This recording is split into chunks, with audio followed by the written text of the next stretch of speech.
welcome to the Total Country Podcast.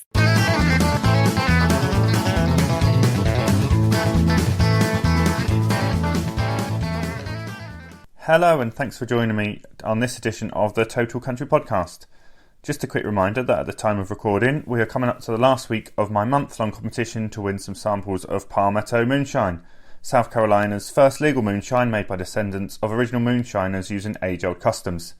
If you want to find out more, pop over to the Total Country Podcast Facebook page and you'll find all the details there.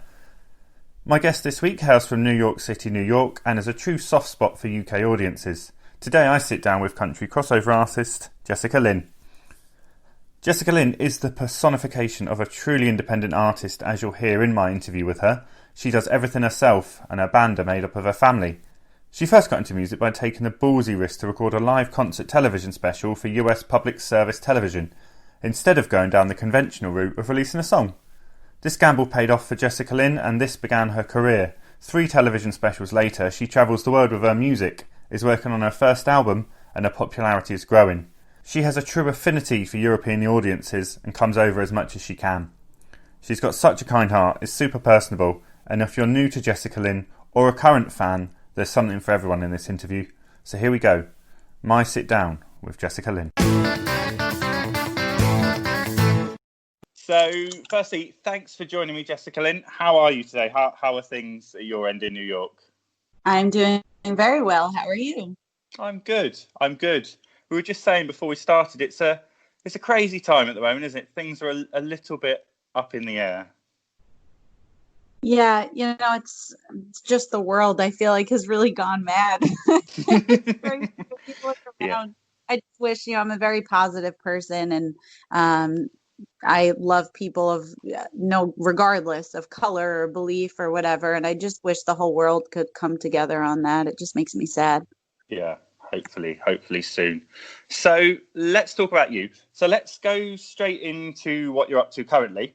So your newest single, Run 2, is out now. I'm a big fan. It's got like a power ballad vibe, doesn't it? So big fan of that. You're welcome. It's doing well for you, isn't it, as well? It's been doing well in Europe. So we'll dig into the songwriting process a bit later on it. But talk to me about that song and the story behind it and where it came from. I'm very excited about that song. I was so thrilled with the response. For me as a New Yorker, even though I'm a country music artist, my music is it's of a very wide variety. I grew up and listening to rock and roll and soul and rap music and all these different things, which I attribute to being a New Yorker. And, I think that really shows through in my music. And that's why I was really happy to release this song as the first song of 2020, because it has everything that I love in there. It has bits of country. It has bits of rock. It has the power ballad feel. It has bits of soul piano in it. And it's truly, if I could describe myself as an artist, I think that song and the feel of it would be it. Yeah. I took the first few weeks of 2020 to do nothing but songwrite. That was actually my New Year's resolution. And it's been really hard over the years, especially as somebody that loves so many different styles of music. Every time I would write, I would be and not like I don't love my older material. I absolutely do. But you become very tainted about, what's going to be good on the radio, or, what's going to be really good on a big festival stage, what's going to resonate with this audience, rather than just writing from your heart. Like when you're creative, you shouldn't think about any of those things. Yeah.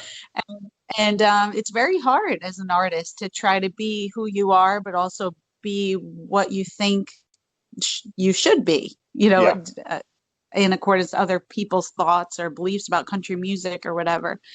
So I said, I'm going to write. I'm going to not think about anything. Whatever comes out, as weird as it is off the wall, I'm just going to go with it.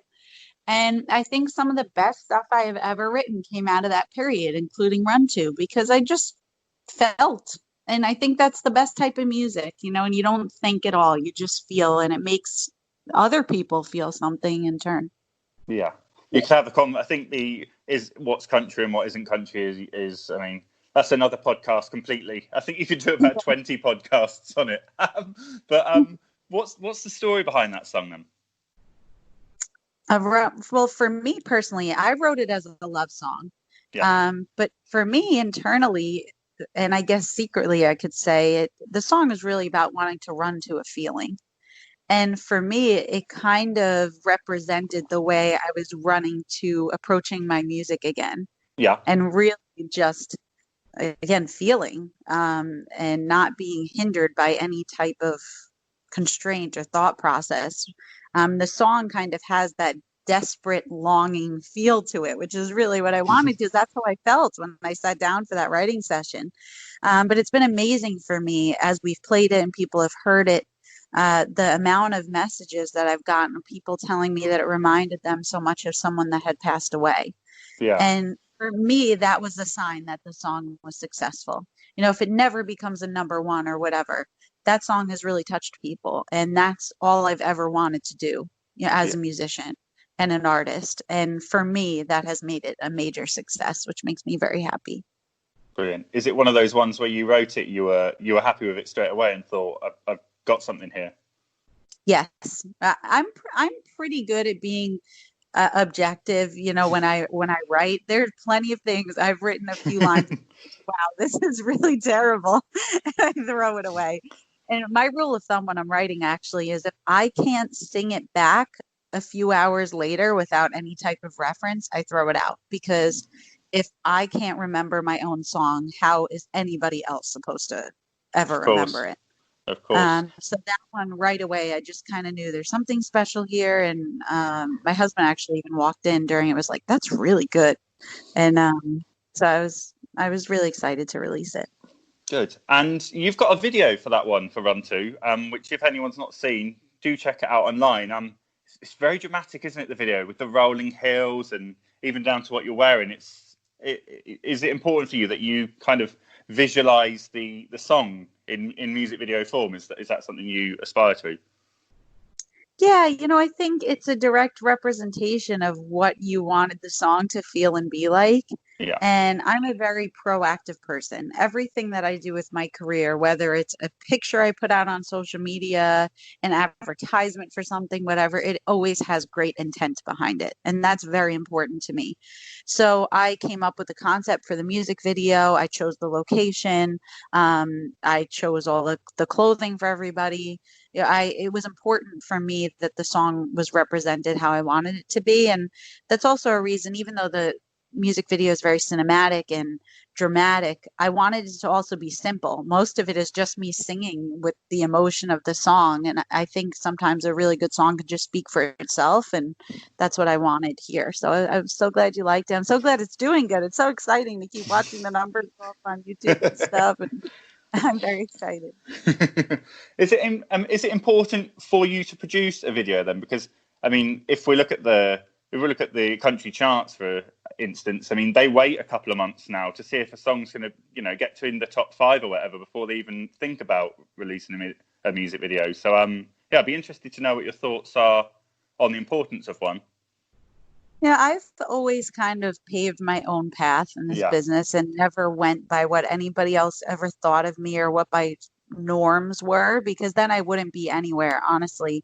I started my career with a television special. yeah, We were like, you know what? Let's do something different. Everybody releases a CD. Let's go for a concert special.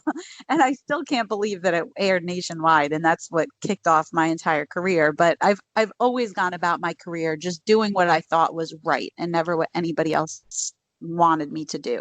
yeah, And I'm a bit, even just life itself, you just always follow your gut and it will get you very far. And for me, I have also always been a big believer that people these days listen more with their eyes than their mm, ears a lot of times. And I don't mean that in a bad way. We just live in a very visual world where we're constantly bombarded with images and videos and ads. And I think anything that you can add to a piece of art or instrumentation or anything to help get your point across could never be a bad thing. yeah. Um, so I'm a big believer in music videos because I think it just hammers home, your intent behind the music, and it shows who you are and your emotions, while you're Yeah. singing. And I think that's important for people to see. Perfect.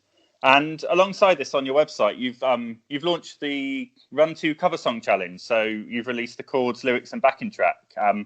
No, I won't be doing that, but that's a great idea. Have you talked to me about why you decided to do that, and have you had any good entries that have surprised you so far? Yeah, I decided to do it because people were writing in and asking for the chords because they Oh, wanted okay. to come. So I was like, oh my gosh, what a great idea to just make this public for everybody. And for me as an artist, it's so flattering to have someone want to sing your song or put the time into learning it and performing it. And we've gotten submissions from the USA, from the UK, from Italy so far. Wow. And it's been really incredible I had someone, was it Portugal, that wrote a few days ago asking for the chords. So for me, it's just incredibly humbling to have these incredible singers and musicians from around the globe be interested in something that I've created. And it's exciting to hear their takes. A few of them, I've heard the way they've phrased certain lines and stuff, been like, oh man, I wish I would have thought of that. That's Perfect. So let's go back to the beginning of your story. Perhaps if this is the people listening, this is the first time I've heard you. So you're from New York. So how did you first get into music, and how did you decide? You've mentioned that you go off onto other paths genre-wise, but how did you decide country was the path for you? Because I don't necessarily associate country music with New York. and you're not alone in that. So my dad, despite being born and raised in Brooklyn, New York, and I was born in Brooklyn, New York, and grew up not too far from New York City, Yeah. he always loved country music. And I always had it on in my house. Some of my earliest memories of music were dancing around the house listening to Glenn Campbell's Rhinestone Cowboy. And he always had George Strait on in the car, Phil Vassar. So I just grew up totally surrounded by country, as well as everything else that I was just listening to on the radio. When I was a kid, we didn't even have a country music radio station. And so I was listening to that along with all other things. And when I turned 13, I formed my first band. Yeah. I knew that's what I wanted to do. I started writing all the material for this bunch of kids in my high school, and we played everywhere. I mean, we were playing in some of the best New York City nightclubs as this little kid, teeny bopper, like Nice. pop band. I worked my butt off, and my parents were always so supportive. They were driving me literally into the heart of Manhattan on a Tuesday, Wednesday school nights to play my original music, and I worked very hard, to get Yeah. where I am today. I just turned 30 this year, and it's like I've literally been pounding the pavement since I was 13. That's a Yeah. long time. And then when I got a little bit older, even though I was playing in a rock and roll band, I I started really connecting with the songs and country and saying, wow, as a songwriter, like, look how they're able to relay a story through a country. Like, what a beautiful song. So many, as a younger kid, I remember only country music being able to truly like bring me to tears, listening to the words. And that's what really connected me to it. So I was kind of writing a little bit of country flavored stuff behind the scenes, but still playing the rock stuff, out and about. And then when I turned about 19 or 20, I said, you know what? It was a kid band. No one had the drive or passion that I had. I kind of always had the mentality of like a 30-year-old. Like when my friends were out playing with their friends on the weekends and partying or whatever, I was sitting home with my guitar thinking, how can I do this? And I said, I can't do this anymore. If anyone's ever going to mess this up for me, I want it to be only me. I don't want to rely on anybody else. So I became a solo artist. Yeah. I met my husband in college, who actually, upon meeting him, I wrote an entire album's worth of country music. Something about him, an Italian guy from Long Island. I don't know how I wound up about him. And that became my very first television special, which we filmed, I always say, on a shoestring budget and a dream, because I said, let's do an album. And my dad was like, everyone does that. Try something different. Let's go for TV. And I said, who would ever air an unknown artist? Like, were they just going to put me on TV? Like, And he said, worst comes to worst, you have a live album, a live CD to shop yourself. I was like, all right, I guess that's not the worst idea. Fast forward, goes nationwide on television. Next summer, I'm opening up for Brad Paisley, going on tour with Jody Messina. Like all these opportunities came from that. And my parents are now in my band. My dad plays bass guitar. My husband is my lead guitarist, and my mom is my background singer. Nice. So that's kind of a story in a nutshell. That's a real gamble, the making a TV special before most people just go into the studio and put something out, don't they? Yeah, and that's exactly what I wanted to do. And it's funny, my dad always says, "Say it again, how genius I was." And but he's right. He kind of showed me it's okay to be different, like do something different. And Yeah. I've built an entire career based on doing that. So I'm so grateful for that. It was a huge gamble. It was a lot of money. Nobody knew who I was. I had no name. We gave all the tickets away for free to that first concert. It was like, hey, I'm Jessica Lynn. Will you come sit in the audience for this thing? And then fast forward to, being on tour worldwide and a top 40 single and all this stuff. It's like sometimes you just got to take a chance and go with what you believe in, and it will pay off if it's meant to be. And since that, you've had a couple of TV specials following that as well, haven't you? It's become almost a regular thing. Yeah, from the success of the first one, we released the second one in 2016, and then the third one in 2019. And I guess I can give you the inside scoop. I'm really excited about my fourth one, which came as a total shock. Totally unsuspecting. PBS asked me if I would film an at-home living room concert during this pandemic. Oh, nice. So I was so excited. We filmed last week right in my living room, and Nice. It's going to be airing all throughout July into the fall. So I'm really excited about that. And it's crazy to think 4 television specials in just a few years, but exciting. Perfect. And you're a self-taught musician as well, aren't you? Is that right? On most of the instruments. I started as a classical trained pianist when I started, I think, in the 5th grade.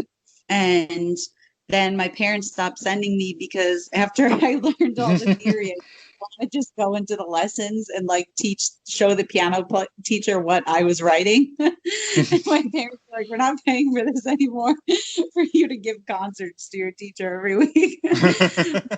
So then at that point, after I studied for years, so I had a really good knowledge of theory, and then I taught myself the guitar when I wanted to form a band. And then after that, I taught myself the drums and the bass because I wanted to have a good foundation of knowledge of all the instruments for when I was writing and arranging music. Yeah, perfect. Was it a struggle to get people to listen to your sort of country music in New York at the start? Did you have to knock a lot of door downs, play a lot of half-empty venues, or? I mean, I think every musician, if any musician ever tells you they haven't played to just the bartender, they're totally lying. I have had that happen many times. And you know what, though? I'm so grateful for that because that's what makes you a strong person. And that's what makes you want to fight even harder for success. Yeah. If everything's easy right from off the bat, I mean, what are you really learning from that experience? Yeah. And I appreciate those big moments and those big crowds because I had nothing. And I'm very grateful for that. Perfect. So you've mentioned that you've worked very hard since 13 to build what you've done. I mean, you've had multiple TV specials. You're prolific with your touring. Your web store is full of merch. Now, many artists I speak to tend to stay away from what I like to call the business side of things and mainly focus on music. But would I be correct in thinking you enjoy building the sort of entrepreneurial business side as much as putting the music out? I do. And honestly, I totally respect musicians that just want to play music. But in this day and age, you have to be able to do everything. If you really, depending on what your goals are. The music business is very expensive. Yeah. It's very difficult to navigate. And you have to educate yourself. For example, I make all my own graphics. I get people asking me all the time, who makes your graphics?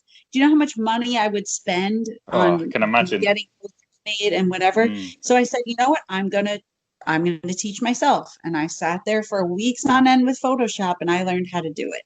And that's how you have to be if you want to be successful, like really successful in this business, because as an independent artist, you don't have the funds to be yeah, laying out money for this and for that. And you have to really spend each penny so carefully. It's always, as an independent artist, this or that. What is going to get me further? What is going to be the best investment? Because I only have this little amount of money to do it with.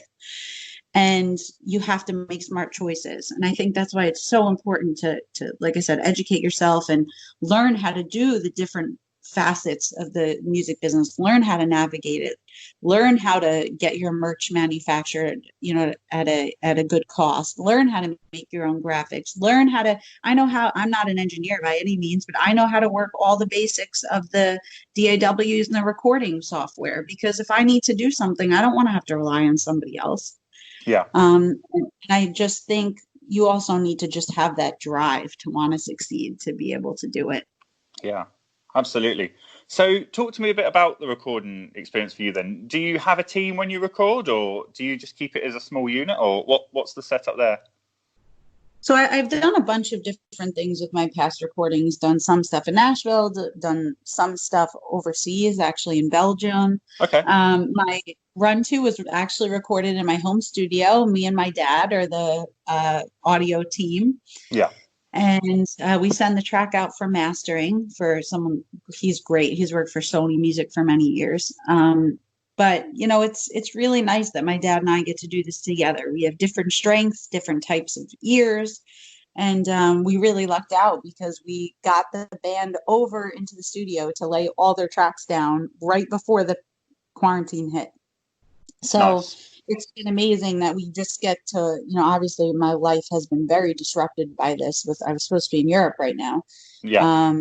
But it's been great that we've been able to just focus on the recordings. And a silver lining in all of this for me was that what was supposed to be an EP is now turning into a full record because we're Oh home well. to be able to finish it. So that was very nice. Yeah. I suppose one of the advantages of doing things yourself is you don't have to rely on other people so much, do you? Like, you don't have to wait for someone that you've paid to do the graphics. You don't wait for someone to be able to find some time to record. You can just do it all at your own time and your own convenience. It's true. My dad and I learned how to use editing software. We edited every one of my television specials for national television. Oh, wow. An amateur, just because you work hard enough and you learn how to do it. Do you know what that would have called? We never would have been able to afford to have that edited. Yeah. So my dad worked his butt off. He learned how to do it, and live audio and all that stuff. I edit a lot of the videos that you see on my social media channels because I too took the same approach. But you're right. No one's ever going to work as hard for you as you're going to work for yourself. And I've learned that in very hard ways over the years. We're going to book this. You're going to get 1 million people to approach you. Oh, we're going to book this incredible tour for you. Okay, we'll let you know in May. And it's say January. Yeah. Say you wait January until May. Those people 98% of the time come back to you. Yeah, it didn't really work out. And then look at all that time that you wasted and lost. Yeah. And I've been in those shoes many times. And I always I vowed to myself years ago, I'm going to work just as hard. And if things fall in place around me and things go great. Then I have double what I would instead of nothing. Well, talking about doing things yourself, we'll talk about the tour in a bit more detail later. But do you put together your entire tour yourself, or do you get someone to do that? No, I do. I'm a total type A sicko of a personality. That is a one hell of a tour you've put together. That across many countries. Where do you start for that? How do you start penning that whole thing together? How I work, and again, I've learned my lesson, and that's why I do it all myself. Even I do all the logistics of the touring too. So I do all the work permits, I do all the hotels, I do all the transportation, the travel. Everything. And I learned my lesson. You have a promoter book you a hotel, usually you're terrified to stay there. Someone says they're going to book you this great gig. Most of the time they come back and they didn't book you that great gig. So I have always been very proactive in terms to booking myself. That's the way that I've built my fan base from the very beginning. Yeah. And I really urge other independent artists to do the same, because we don't have that $500,000 that Carrie Underwood puts behind her next single. Yeah. But what we can do is go out and we can shake hands and we can meet people and show people why they should like our music in person. Yeah. And so I've always worked really hard to do that. And, you know, how I book a tour is we start with anchors. Now it's become a lot easier that venues and festivals call us. Yeah. But in the beginning, we would get one great gig and then work around it. And we call them the anchors. So, for example, say we got, like my first tour, we got an anchor huge festival in Colorado, and then we Yeah. got a huge festival in New York, 6 days apart. I would go into Google Maps. I would put 2 pins on each of those places, look at the shortest route in between them, and then choose cities along the way and just go to town researching, and finding what places were good fits and where we could play. And that's how I still build my tours. Whatever great anchor gigs come in first, we just build around those. And this year I was so sad when it got canceled. It was 11 countries and 3 months long in Europe. We have another 2 in the States, which starts in September. Hopefully that doesn't get pushed. But everything happens for a reason. I'm a big believer in that. And so far we've been very lucky. Every one of our dates has just pushed us to next year, which is great. We have something really nice to look forward to. And it's become even bigger of a tour for next year. So I'm really excited.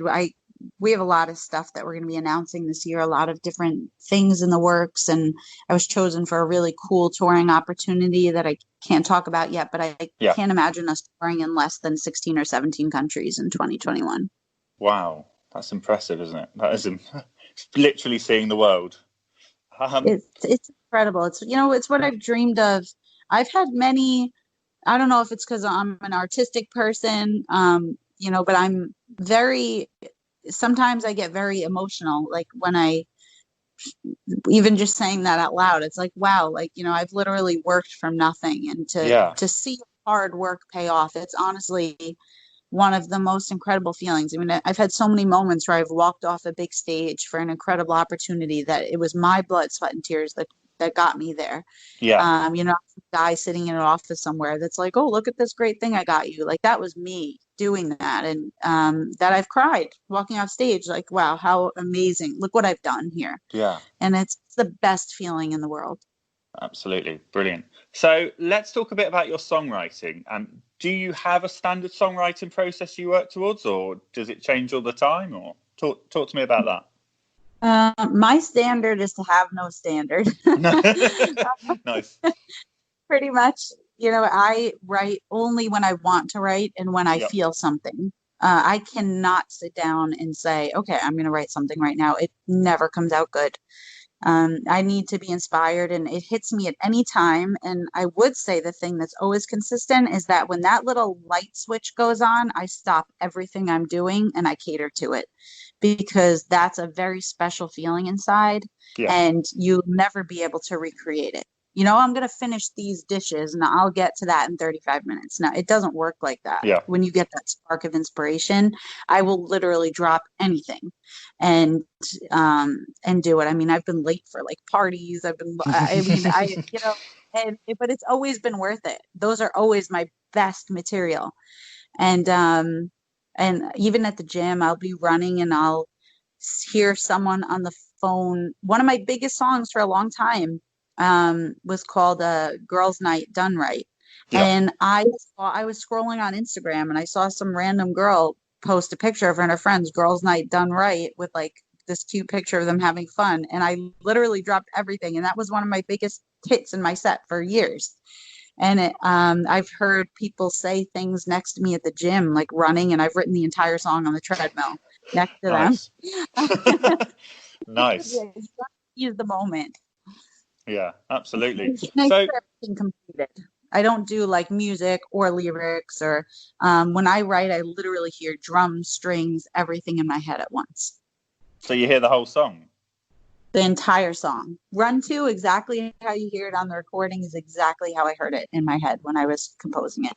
Wow. I've not heard anyone say that before. Usually, they piece it together, not the whole song in their head.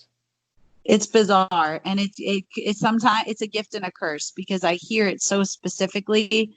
Sometimes me trying to get the band or even myself to play it in that way can be a challenge because you're trying to describe something in your head to someone else that doesn't quite see it the same way. Which is why learning to and playing all the instruments is very helpful because I can just get behind the drum kit and say, this is what I mean. Do you think that happens because you can play all those instruments, or is it something you've always been able to do? I always heard it. Always since I was a little kid. It just was always very natural to me. And that's really what caused me to want to learn to play all the instruments. Because you could hear them in your head, but couldn't play them at the time. Yep. And it was very frustrating trying to relay that to somebody. You're like just making drum noises with your mouth and they're sitting at you, looking at you with their sticks like, this lady's crazy. So being a New Yorker, am I right in thinking you write a lot of your work solo, or do you get involved in co-writes? What's the situation for you? Is it a mix? About 95% of my music is solo. Yeah. But I love co-writing because people push you outside your own box and word things or do things you would never, ever in a million years think of. Yeah. So I do love that about co-writing. My top 50 and my top 40 single, that did really well in radio. Those are both co-written, one in Nashville, one in Belgium. And I have a whole network of people that I love to work with that I really respect. And it's just fun. Like for me, it's really enjoyable to appreciate someone else's artistic take on things. Yeah. Brilliant. Perfect. So you touched on it earlier, but you had a UK tour lined up for this year, which obviously for what's going on has been rescheduled, but you've got it penciled back in for May of next year, which is a while, but it means we've got something to look forward to. So you're touring right across the UK, which is a treat for us people that don't live in London. It's because that seems to be where so many shows are focused. You've even got a show in Southampton, which is my hometown. So I'm always impressed. Yeah, that's where. Yeah, I'm always impressed if any act plays there. That's so cool. Yeah, but you're a big fan of performing in the UK, am I right? I am. The way that you guys appreciate live music means a lot to me. From the very first gig that we ever played in the UK, everyone was into it from the very first note, so appreciative, so willing to support and buy a CD. Like the way that your whole culture around entertainment and supporting live musicians is really something to be admired. And I just love playing in the UK. I love the people. Some of our closest friends that we've met over the years live in the UK, just through music, because it's just a wonderful community. And that's why I'm very adamant about doing the tour all throughout the UK. Yeah. Because it's so, I saw, and we expanded it by 2 dates. We're going to Wales next, we weren't doing, and also up to Aberdeen. Which very far. Wales is very out of the way for us. I think we're doing a 6-hour drive the day of playing the gig. But for me, I like to kind of pave my own way and path. And when we announced the tour last year, I saw that so many people, and I'm in all the UK music groups and stuff, were saying, no one ever comes to Wales or up this far. Why don't we ever get any of the tours that come through? And I was like, you know what? I'm going to be the one to go there. So I told the agent that helps us book the UK, I'm like, we need to go to these places. He's like, you're crazy. They're so far up. I'm like, we're going to these places. But and it'll be interesting for you to be able to see parts of the UK that, you obviously seen some of them before that aren't London or Manchester, because, I mean, a lot of the UK is not like that. A lot of them are sleepy little towns where they don't get much live music. So to have a US act come over You know, people will go mad for that, I'm sure. I think it's important. Why should anybody have to drive 6 hours in the car to go see a concert? Like, I feel like live music should be accessible to everybody, and that's why I've been doing so many live streams Yeah. during this quarantine. I mean, I've always been very active and engaged on my social media, but it's been more so being home just because I have the time to do it.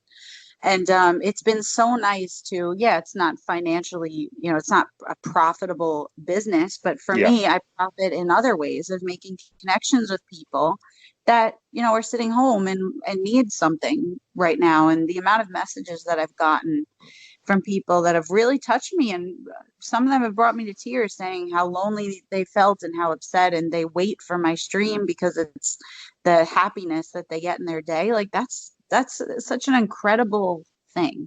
Yeah. Giving back. It's almost like giving back as well, isn't it, in that respect?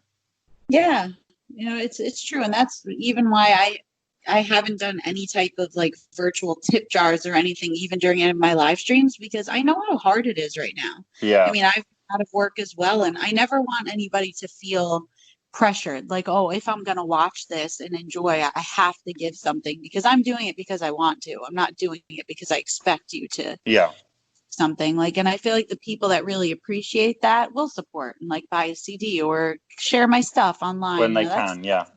That's enough for me when they can. Brilliant. So your tour in 2021 is called the Lone Rider Tour. What can fans expect from that show?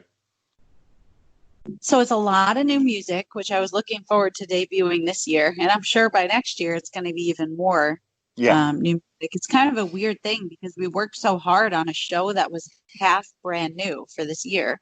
Yeah. And then for us, it's not going to be brand new anymore. So it's kind of a weird spot as an artist. Like, do you hold on to this? Do you hold on to the tour that never happened, or do you evolve within this year? Like, it's kind of a weird spot that I'm still trying to figure out. But my shows are very high energy, very crowd participation oriented. I always say, like, if I want to just hear music, I can listen to a CD at home. I go to a live environment to see a show. And I have always worked very hard on doing that. So they can expect same energy, same fun vibe, and a lot of participation, but also a lot of new sounds and a lot of new stories and experiences. Perfect. So you're going to have to struggle to look at the set list you've had and then think, what do I actually want to keep? What do I want to change? That's probably going to be the most, that's probably going to be a day in itself. And it's weird when no one's heard it, really. And, and then also I was thinking, as an artist, if the USA tour stays intact, do we just do this tour here and then totally change it for next year? Because then if we do the tour from this year in Europe next year, when we tour the States, we're going to have two totally different shows because we already did it. So it's just a very weird spot to be in. I've been really kind of mulling this over in my head for many, many days, and I'm not sure what the right thing to do is. You've got a while yet, luckily. Hopefully not too long to have to think about it, but sometime yet. So alongside your music, you're very big on giving back, aren't you? And I'd like to look a bit about the humanitarian side of things you do. I know I've did some research this afternoon, and you're a very proud patriot of the US and do a lot of work with the United for Troops. I'd be interested to hear a bit about your involvement with those. I feel like if you have a platform, that you should use it for good. Yeah. And I've shown that. I always put my money where my mouth is. And over the years, we've done a lot of stuff with the troops, with veterans, with animals, with mentoring kids. I've done a ton of mentoring sessions in inner city type of areas with kids that want to pursue a career in music. I'm constantly donating my time to things. And I just think it's very important, to stand up for something that you believe in and to really make a difference in the world. Yeah. Perfect. So what's the plans in terms of new music for the rest of the year? You mentioned that you might be looking at an EP, but might that turn into a bigger record? Yes, we're halfway through right now with finishing it. And I appreciate too everybody that's pre-ordered the EP because they were supposed to have it by now, but obviously it's been expanded. Yeah. So everybody is patiently waiting till the end of the summer when it will come out. And it was going to be a 6 or 7 song EP, which is now going to be a 10-song full-length album.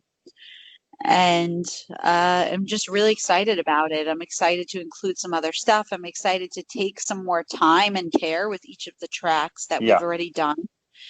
And I'm just it's going to be my first full-length studio album. I've had a full-length album, 2 of them that went with the live television specials, but I've never been able to do this before because, again, I've found the foundation of my career has been on the road. So now to kind of flip the script and be working from home so much and working on the digital side of things, it's an interesting turn of events, but I think one that I'm going to be really proud of. Well, it brings a positive out of a negative situation as well, doesn't it? You have to. You really have to look at. I mean, even like I was saying, everything happens for a reason. I believe that that's happening for a reason. I can get my new music and my new sound into the hands of more people this way in preparation for me to get on the road. The amount of time that it took us to do the first several tracks, I don't know if I would have been 100% satisfied with the end product of the EP because we were racing to get it done. And not that it wouldn't have been good, but it's really nice to have more time and to really get to fine tune rather than, oh my God, a deadline. And also I fostered a rescue dog who really needs me. And I honestly would have been devastated leaving her to go overseas, which I didn't know at the time. I decided to foster this. Her name's Audrey, and I saw her post come across my Instagram feed back just when I was starting to get wind that I think the tour maybe wasn't going to happen in March. And she was found in an abandoned house with both of her back feet severed and a spinal injury. God. So she has no back feet. She has to wear a diaper because she can't control when she uses the bathroom because of whatever happened back. So she requires a lot of care. She has open wounds on both of her back legs. And I said to my husband, I'm a huge animal person. If anyone that follows my socials know that I like feed all the raccoons and the squirrels in my yard. Like I'm like right over here. But we don't have an animal because of all the travel. And I said, we have to save this dog. It's meant to be that I saw her face and I just said, that's my dog. I need to help this dog because who has the time to do? I mean, we spend hours a day on her bandages, the amount of money we spend on all the supplies. I mean, changing a diaper like a baby 5 times a day. I mean, it's a lot of work. And, I just knew it was meant to be. And we would have been giving her up last week to head overseas. And just before that, she got an infection in one of her legs. And I would have been a total and utter mess if I was leaving this dog in this state with somebody that hasn't been used to be taking care of her. So even that, I feel like even that was meant to be. I was able to. I'm saving a life by staying home. That's a pretty easy. Will her wounds heal? Like, will that repair? Yes, it will. But it's very difficult. I mean, if you see the before and after, what they are now to what they were when she was found, they look like different legs, in a good way. But it's very difficult. You can't tell a dog like a person, stay off your feet. So, she's walking every day on open wounds. So it's been difficult for them to close quickly because you're rubbing on raw skin all day. But we've been very innovative with figuring out what to do. We've tried Dr. Scholl's pads on the bottom to fix the impact. We've done different padding. Our recent invention is cutting up the almost Tempur-Pedic style, the kitchen mats that you stand on when you do your dishes that are supposed to your back with the thick foam. That's our most recent invention where we have discs cut out of that, and that seems to be working really good for the impact.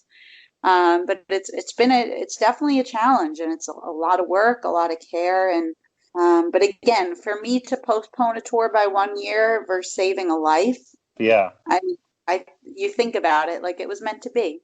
Yeah. Fulfilling as well. I guess you seeing her progress and how she gets on better.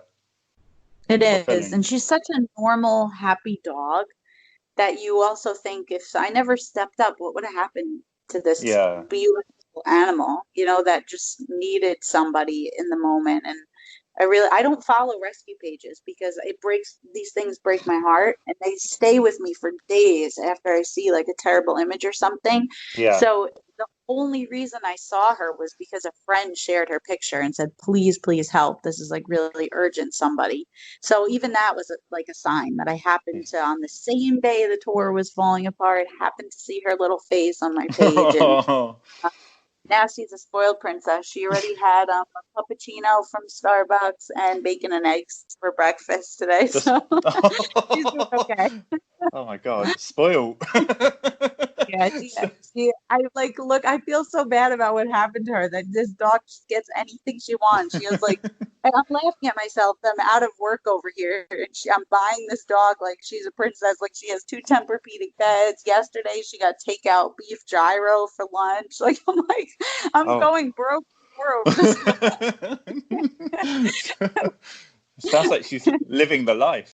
Well, on that note, we'll leave it there. Jessica Lynn, thanks very much for joining me. Jessica Lynn there, just a lovely, lovely person. I mean, this is country music, so it's not a massive shocker.